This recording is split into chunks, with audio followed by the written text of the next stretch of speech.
If you're vulnerable to psychic damage from roguish language, stay away from these gibbering mouths. But if you intend on listening to this podcast about enriching your fantastical group hallucinations, you're too far gone already.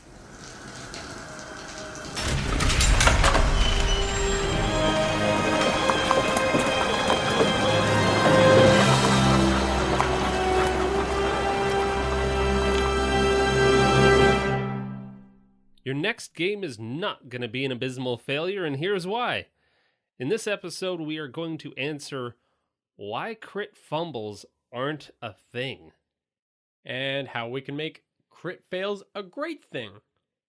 And how does using crit fails actually improve a dramatic fight?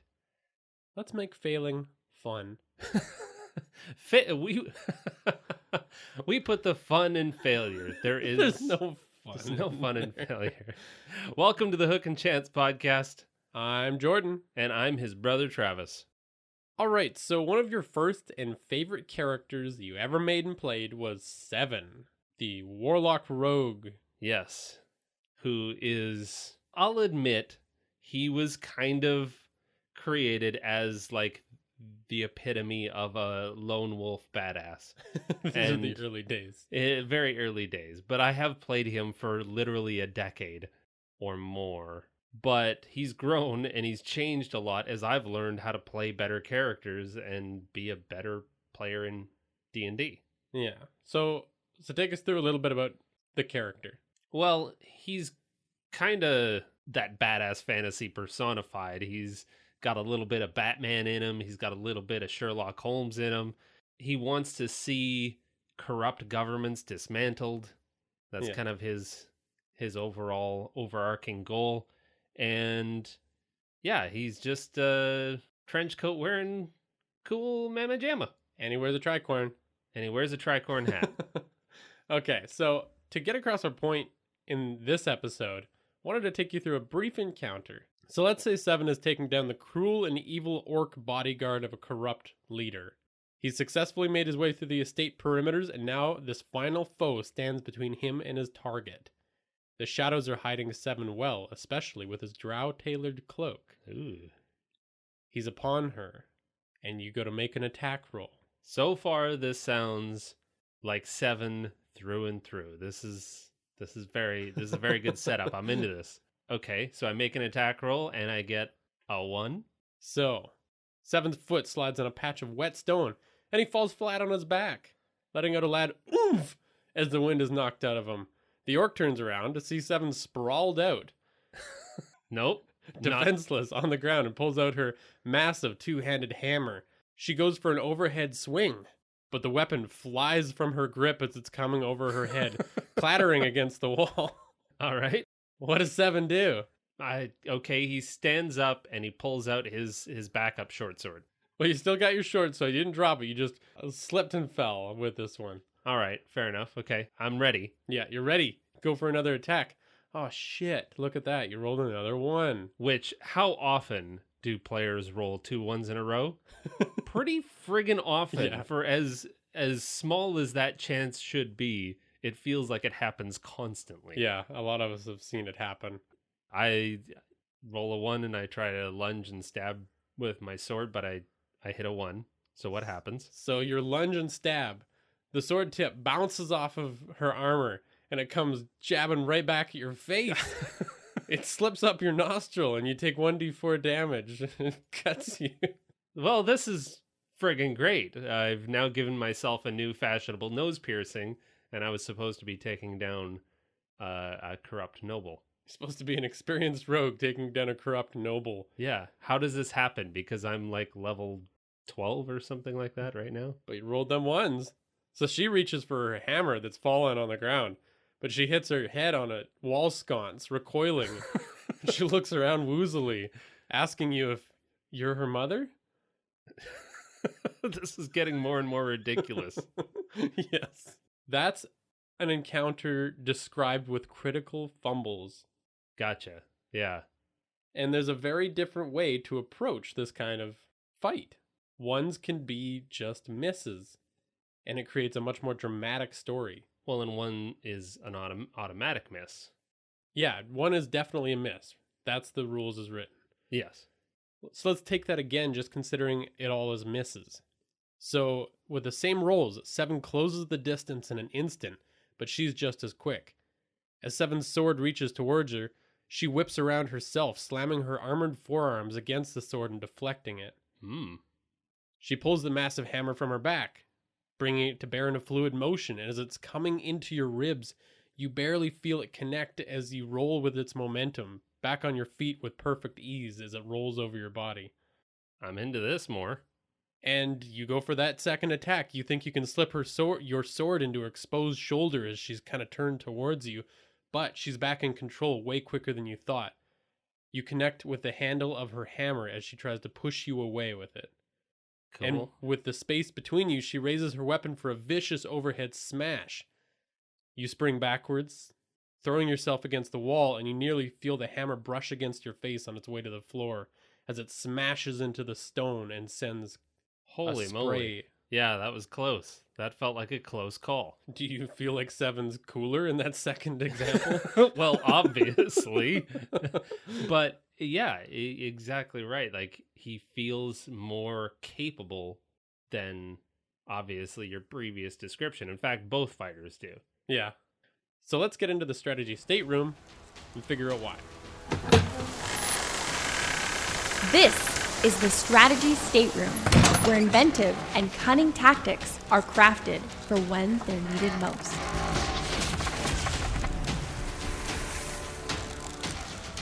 Okay, so the problem with critical fumbles, as kind of previously described in that little scenario, Yeah. is A, critical fumbles don't exist. In the official... There is no rule that says when you roll a 1, a bad thing happens. It's just a miss.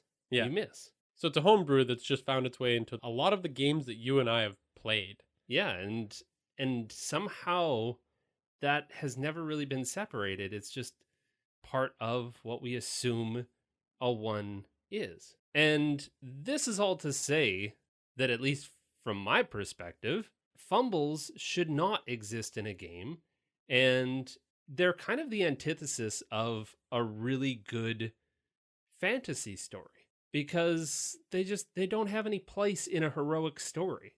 I think that kind of story, they don't fit into it, but I think that they can be in a game of Dungeons and Dragons.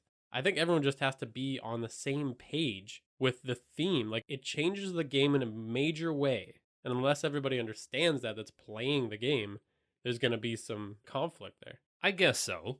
You're right. It depends on the kind of game that everyone has agreed to play. My point being that most people agree to play a fantasy game of D&D with orcs and dragons and all of that kind of stuff. Where they're the badass heroes. Exactly. And so beyond level 1, as you just described in that last scenario, if my character is a level 12, they shouldn't be fumbling at that point. They're very experienced adventurers. So whoopsies shouldn't happen. Maybe meeting a challenging problem and not succeeding happens, but big pratfall kind of whoopsies shouldn't. Yeah. But let's kind of explore your point a little bit more. Where would they actually work? Because any kind of serious games that have a more serious tone, they're telling a serious story and all of that stuff. Yeah. Obviously, I don't know. I can't think of a single example of, say, a movie where it had a serious tone and the hero had a big friggin' whoopsie. Yeah. That was almost embarrassing, because a lot of people approach crit fumbles as like, oh yeah, you swung your sword wildly and you hit your own friend, or like it bounces back and hits you, or you fall, or you drop it, or you drop your sword down a chasm, a well that wasn't previously described there, but now the sword bounces off the side of the well and there it goes, it's gone. They're usually pretty dramatic mistakes. Yeah. And they're usually described as mistakes that come from just an ineptitude of the fighter or the combatant. Yeah, and that is where you've completely undermined my character as a DM. Like, if you sprung that on me, I'd be angry at you. I'm like, this is not my character. You don't get to tell me that my character is so clumsy with his weapon that he just drops it every time he rolls a 1, Yeah. which is a 5% chance. And if you do roll with that approach, then a fight with an orc and a fight with a chicken have the same outcome. Like, there's no interaction there. It's just you being a klutz. Yeah. So going back to the whole serious tone, like, I can't think of a single time that Ryan Gosling's character in Drive did a big whoopsie. So, and that was a much more serious tone. Yeah. Action films don't use critical fumbles. Yeah, like a Fast and the Furious type movie. The steering wheel doesn't pop out of their car. They start like... Bad stuff happens, Yeah. sure. But it's not a result of anybody being horribly, horribly inept. If you get into comedies, you think, oh, okay, comedies might use them, but most comedies that come to my mind, they're funny in ways other than the straight ineptitude of the main character, unless you're talking about like mall cop kind of movies. Paul Blart. Paul Blart. Yeah, like action comedies. Even when you're on that spectrum of kind of stories, The Other Guys was all about two cops succeeding despite their ineptitude. Yeah, and they were kind of oafish, but they still didn't have those moments in the action sequences. They weren't shooting themselves in the foot Yeah. during any kind of the fights. Or if you look at another great comedy, you've got Deadpool. And Deadpool is hilarious, but not in his fighting. And you could interpret some of his stuff as some kind of failure, but it's never, again, that oafish, stupid kind of mistakes.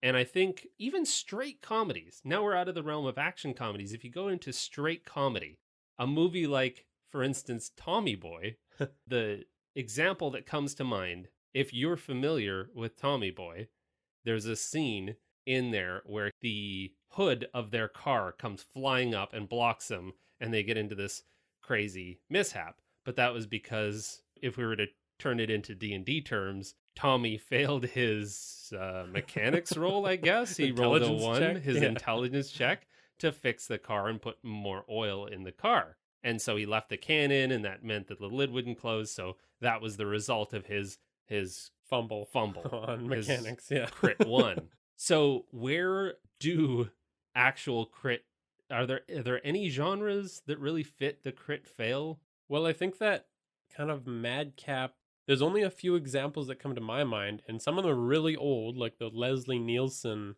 Leslie Nielsen is a Canadian treasure. So be careful with a couple of your next statements. Don't get me wrong. His movies were great and hilarious, but I've never made a Dungeons and Dragons character that I've wanted to be like that. Yeah. And I think that goes for Kevin James in those newer kind of mall cop movies. It's like, that's a very specific genre of comedy. Where you are laughing at the character. They are not meant to be heroic. Yeah. You know, actually, speaking of Leslie Nielsen, like during that era, you had tons and tons of movies that were meant to be that ridiculous comedy, that over the top kind of, you had like Hot Shots from Naked Gun and all of those where they were failing despite themselves. And it was all hilarious and kind of gooberish. Yeah. That was the tone. And usually in those kinds of movies too, the failure ends up in a success. Yeah. Which doesn't happen within the natural rules of D&D either. Even if you are playing in that genre. I was trying to come up with any movie where critical failures actually worked really well. And the only one I could possibly think of was Tucker and Dale versus Evil. If you haven't seen Tucker and Dale versus Evil, definitely watch it. But the entire film is predicated on the antagonists of the film crit failing and mortally wounding themselves here, there, and everywhere. But like, that was the crux of the entire story. That was the whole point to telling it. It was making fun of the kinds of movies that use that. With this whole premise, you're saying that unless everyone is on board for telling a Mr. Magoo level of goofiness. Yeah, if the DM is trying to make everyone into Mr. Magoo, but players are trying to play badass Batman Aragorn type characters, then there's going to be some conflict at the table. Oh, yeah. And on top of that, crit fumbles are just adding insult to injury. Like, you've already failed, and now you're going to put another penalty on my failure? Yeah. That's just psychologically rough. So this is, you and I have pretty much unanimously agreed that, yeah, crit fumbles and crit fumble tables just really don't have any place in our games. Yes. We outlawed them a long time ago just because, and I mean, the temptation was there. You see those tables and you're like, this might be a lot of fun. Yeah. This kind of random, crazy happenstance to add to the game where the dice determine how many limbs you're eventually going to lose if you fumble enough. So you actually created a homebrew rule that really adds to this whole approach. Well, yeah, and it's also in an attempt to just simplify everything, because it is tough to have another table at the table as well. You've only got so much space. Mm-hmm. So I think this idea puts the power in the player's hands, and it keeps the drama in the story. So here's this new rule that you can use in your games. When a 1 is rolled, so let's say you roll a 1. Okay.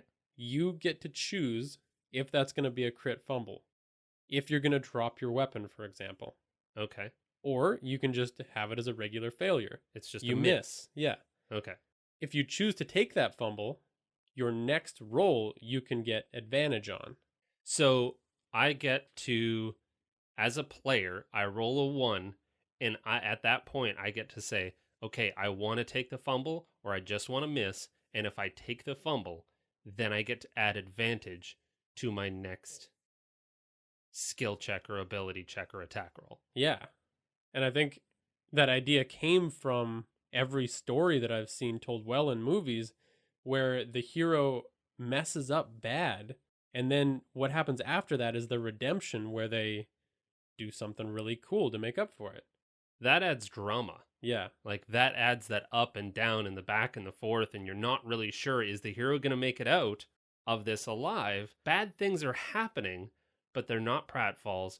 They're just bad things, and the hero's ability to recoup and come back from almost certain doom, like losing a weapon, for instance, Yeah. or fumbling or falling, and then being able to like charge back up and win the day is what makes all the drama of that fight so engaging and interesting. Much more of a moment than, failing really hard and then failing again and then failing again. So you actually chose a scene from Lord of the Rings to break down this whole idea. Yeah, I was trying to think of a cool fantasy fight from a movie that could be used to exemplify this. So Aragorn, just after Boromir has gone down on his knees and the huge Uruk-hai has basically taken him out. Oh yeah, and he's about to plow one more arrow right into Boromir's face. Yeah. That Uruk-hai has already killed him beyond dead, but he's still on his knees, and the Uruk-hai is just about to add some more insult to injury. Uruk-hai knows how to do one thing. Mess that little human up. So yeah, Aragorn comes flying out of the bush, takes him down. They get into a fight. Aragorn gets thrown up against a tree. He narrowly avoids being beheaded. He rolls around trying to get away from this huge bruiser.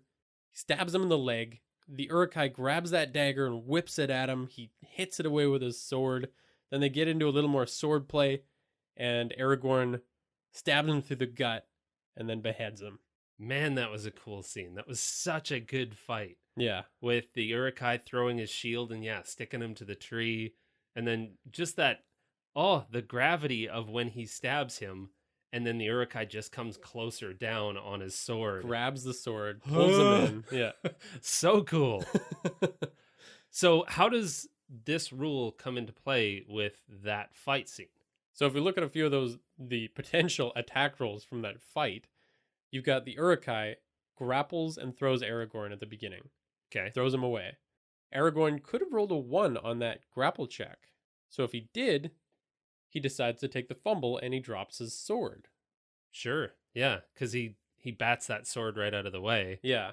Yeah. And then the Uruk-hai, like you said, he throws his shield, and that pins Aragorn's head between the tree and the shield. Because the shield has these like two fangs at the bottom, and when he throws the shield, it sticks into the tree, and Aragorn's neck is like pinned to the tree beneath the shield. As the Uruk-hai is running up with his sword to just lop off his head, that's a great moment for Aragorn to take advantage on his roll to get out of that. Maybe an athletics roll. Yeah, or a dex save or something like that. As the Uruk-hai is coming to slide his sword down the shield and hack off his head. And he struggles for a moment. Yeah. The drama is there, and it's just like he's struggling, and then he slips out. So then you've got Aragorn rolling another 1 on a grapple check. What is he doing when he rolls the 1? They keep scuffling, and the Uruk-hai keeps getting a hold of him. And he like punches him once in the face. Like the Uruk-hai lands a couple of hits in there when he just like decks him in the face a bunch. Yeah. And the result of this one is Aragorn falling prone. So maybe he took that fumble again. Took the fumble. Then what happens next, as he's on the ground trying to crawl away, is maybe he gets advantage when he pulls the dagger out of his leg. His little backup dagger. Yeah. Yeah. Leg holster, and he stabs it into the Uruk-hai's leg. So got the advantage, got the hit. Redemption. Did some damage. Yeah. And that feels so much better. Yeah, if that would have missed, that would have made you think that the Uruk-hai is now in control of the situation. Oh. So then he crawls away a little bit farther, and the Uruk-hai grabs the dagger out of his leg, whips it at Aragorn. And, I mean, none of these have to be ones, but if you imagine more of them as ones, it just kind of gets the point across. So if that Uruk-hai rolled a 1 on that throw, then that could explain why Aragorn is able to bat it away with his sword. He deflected it. Yeah. And it's a very cool moment. But then let's say that Uruk-hai chooses not to take the fumble. He wants to keep his weapon. He wants to stay on his feet. That's when Aragorn comes up and they start sword fighting again. And that's when Aragorn gets that opportunity to stab him through the gut and lop off his head. So he whittles all of his HP down between all of these attacks. He took the crit fumble so he could actually come back and use the advantage, get some really good hits in, finally whittled his hit points down to nothing, and then got to get the kill. And I think you brought up something that we're going to have to tackle in our next episode, and that is all about how, you said when the Uruk-hai threw his dagger, that would have been a 1. But that dagger was very clearly headed straight for Aragorn's face. Yeah. Like that was going to kill him. And I think that's a really important point, is that nowhere in there was there an inept warrior. They were both incredible warriors coming together that sometimes didn't make that hit. Yeah. But it wasn't because of their own ineptitude. It was because of the skill of the person that they were fighting. Mm-hmm. At no point did they just completely miss horribly. And I like the concept of, back to that ending. If the Uruk-hai did get a 1 on that last attack, maybe he could have kept fighting had he chosen the fumble and gotten advantage on his next roll, but he didn't. So Aragorn was able to. And it was a bad tactical maneuver. And I think that's what I love about your homebrew rule, is that now fumbles aren't a big, goofy whoopsie doodle. They're a tactical decision that adds drama and storytelling to it in just a really, really simple little package. Well, I think we have everything we need for our next episode to talk about how we can add a little bit more drama with that. And I think there's an opportunity for a new feature or a new tool. Excellent. With trying to figure out how to describe consistently the skill that's involved there. Yeah, it can be a little tricky to think of those descriptions on the fly.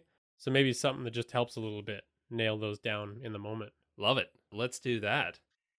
Before we wrap up this episode, we just wanted to give a quick shout out to Big Brother Ed, who left a review on Apple Podcasts, who said that players and DMs that love the game, dissecting it, and sharing their opinions and reasons for loving the game, all while giving fascinating advice on how to add to our games. Inspirational and addictive listen. 10 5 stars. 10 5 stars. I think that's what we're going for there. I think he was trying to add 5 stars onto the 5 stars. 10 out of 5. 10 out of 5. Yeah. Okay. Or it's 10 sets of 5 stars. That's a ton of stars. That's a ton of stars. There's so many stars. But thanks, Big Brother Ed. Yes, it means so much. All right. Let's let these people leave.